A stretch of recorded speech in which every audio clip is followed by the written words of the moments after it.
What is up, guys? You already know what it is. Thank you for tuning in today.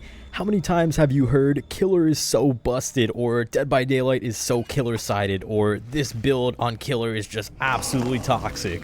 Well, we are here today to discuss the times in Dead by Daylight's history where there were actual toxic killer builds and metas going around. So without further ado, let's get straight into it.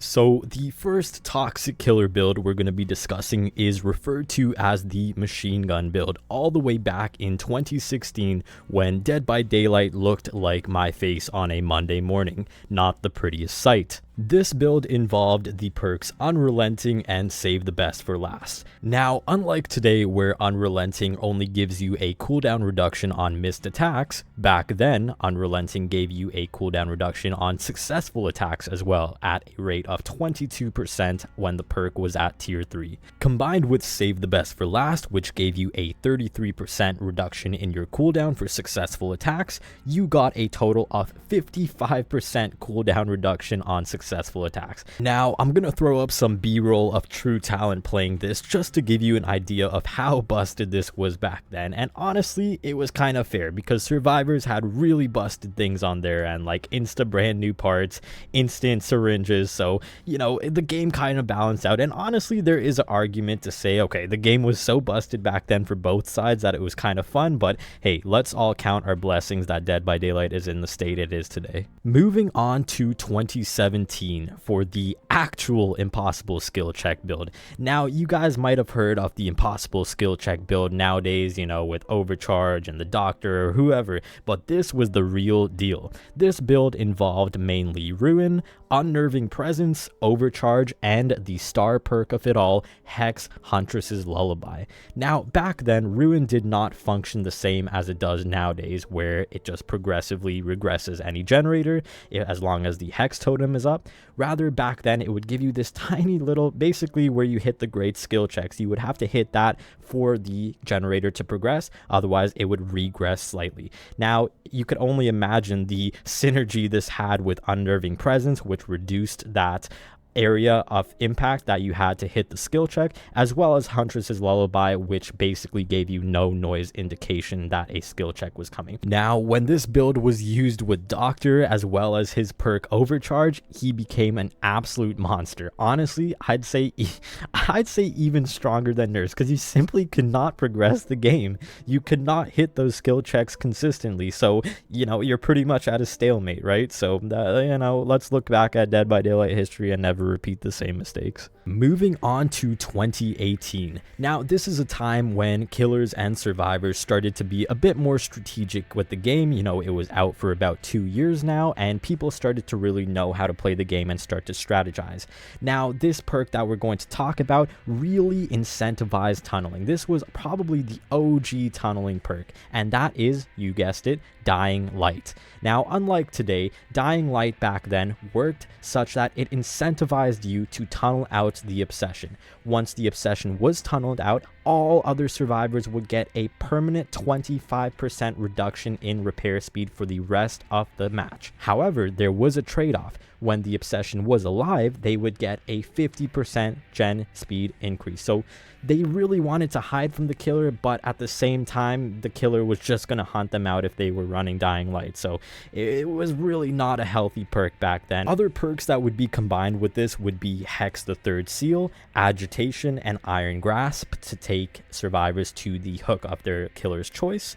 Third Seal to essentially make it so that other survivors couldn't see where the obsession was hooked, so that they would be able to die quickly. They didn't have any anti-tunneling mechanism or anti-camping mechanism back then, so it was much easier to tunnel out the obsession. If you guys are enjoying this, please consider liking and or subscribing, as it really does please the algorithm gods above, and I would truly appreciate it. Moving on to 2019 and the dawn of the slowdown meta. Now, you might have heard of the chess meta, the chess slowdown meta nowadays, but this was nothing compared to 2019, specifically because of the types of killers and perks coming out that year. Now, the star of this show is, you guessed it, Thanophobia, which would give you a 5% reduction in repair speed speed for each survivor that was injured. This, combined with Sloppy Butcher as well as Chlorophobia, would make it so that the survivors just had to remain injured and have super slow gen progression speed. Sloppy Butcher making it so that any healing efforts were slowed down significantly, as well as Chlorophobia on top of that if you were in the terror radius of the killer. Now at this time, Freddy also got his first big rework where he got his blood pools and blood pallets. Now the most problematic thing with this was that he came with an add-on called the old swing chains. Now what this did was reduce your gen progression speed if you were in the dream world. Now as you guessed, with this whole meta of slowdown perks, it was brutal to do any generators. The game lasted absolutely forever and it was extremely frustrating to play back then. The killers that came out this year were Plague and Legion as well, and those killers could very easily keep survivors injured, which contributed to this whole slowdown meta. Moving on to 2020, the turn of the decade.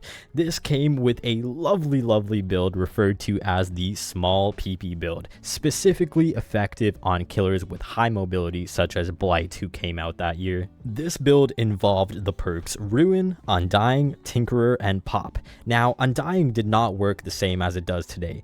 Basically, if your Hex totem was cleansed, Undying would make it so that the Hex just jumps from totem to totem until there were none left on the map, essentially giving you an infinite ruin and an infinite gen regression if survivors were to leave that generator. Now, in combination with Tinkerer, that also didn't work the same as it does today.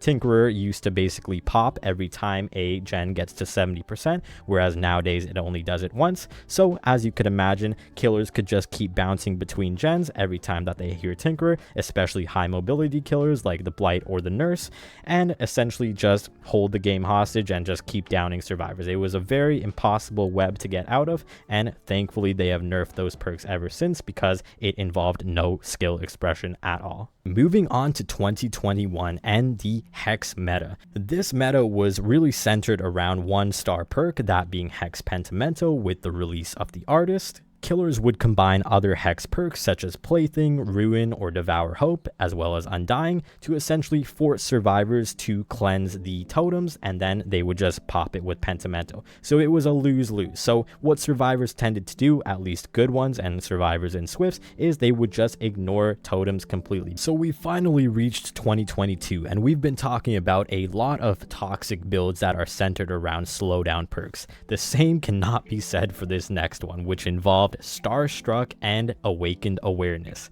Now, for those of you that don't know, Starstruck is a perk where the killer could essentially pick up a survivor, and any survivor caught in the terror radius while the killer is carrying a survivor will be exposed. When combined with Awakened Awareness, which allowed killers while carrying a survivor to see the auras of other survivors within 20 meters, as you could imagine, killers with high mobility, especially the Nurse that could literally blink right on top of survivors after seeing their aura, this was an extremely hard build to counter, and killers ran this for a while, but it kind of died out because survivors understood that the only way to counter it properly was just to run away. This brings us to probably the biggest pain point that all of you remember if you've been playing this game for even just 2 years, and this is the Eruption, Call of Brine, Overcharge, and Pop meta of 2023. Now, as you guessed it, the star of this show is Eruption, which got released with Nemesis, and it took a while for killers to start using this in combination with other perks like Call of Brine. Essentially how Eruption works is when you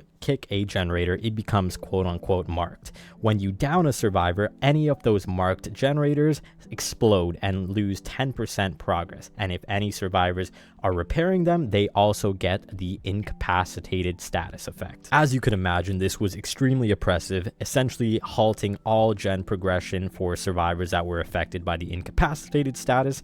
In combination with Call of Brine, Overcharge, and Pop, it was a very heavily focused gen kicking meta, which made it nearly impossible for uncoordinated survivors to win the match. To rub salt on the wound, this was the time that the Knight and the Skull Merchant came out in their original forms, essentially forming infinite long matches. If you guys are enjoying this, please consider liking and or subscribing, as it really does please the algorithm gods above, and I would truly appreciate it. This brings us to 2024 with the short-lived Thrill of the Hunt meta before it was slightly nerfed, although still very powerful. During the time of this buff, Thrill of the Hunt had a maximum of 70% slowdown to a survivor's cleansing speed. Now, this was paired with other perks such as Ruin, Undying, Pentimento, and Hex Face the Darkness, so it essentially became impossible for survivors to cleanse any totems. A trend that you'll notice with these types of builds is that they don't involve much skill expression, which is the direction that we want to veer away from. Last but not least, we have 2025, and I'm gonna be honest with you boys, I don't really know.